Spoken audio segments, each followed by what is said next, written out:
Hi hello friends, bagara rice చూశారు కదా. మనకి ఈరోజు ప్రతి ఒక్క మంత్రులు బొఫే చెప్పాం కదా. ఇది బొఫే ఐటమ్స్. తర్వాత నాన్ వెజ్లో వచ్చేసరికి చికెన్ ఫ్రై చూసారా, చికెన్ ఫ్రై ఇది. అలాగే చికెన్ ఫ్రై తర్వాత మనకి నెక్స్ట్ ఫ్రాన్స్ కర్రీ, ఇది ఫ్రాన్స్ కర్రీ, ఓకేనా.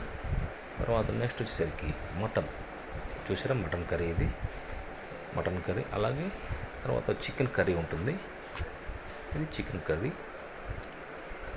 కర్రీ, ఓకేనా. తర్వాత ఫిష్ ఫ్రై చూసారా, ఫిష్ ఫ్రై, ఇది నాన్ వెజ్, ఓకేనా. ఇప్పుడు వెజ్కి వచ్చేసరికి ఇది పూల్ మకానా, అలాగే పాలక్ పన్నీర్ చూసారా, పాలక్ పన్నీర్. తర్వాత మనకి గోబీ మంచూరియా చూసారు కదా. తర్వాత మష్రూమ్, ఇది వెజ్. అలాగే లాస్ట్ ఫైనల్గా అందరికి వచ్చేసరికి కూల్ డ్రింక్స్ ఉంటాయి. ఇది రైతా వచ్చేసరికి రైతా, ఇది కూల్ డ్రింక్స్ ఉంటాయి. ప్రతి ఒక్క మంత్లో బొఫే లాగా ఉంటుంది, ఓకేనా ఫ్రెండ్స్. బాయ్.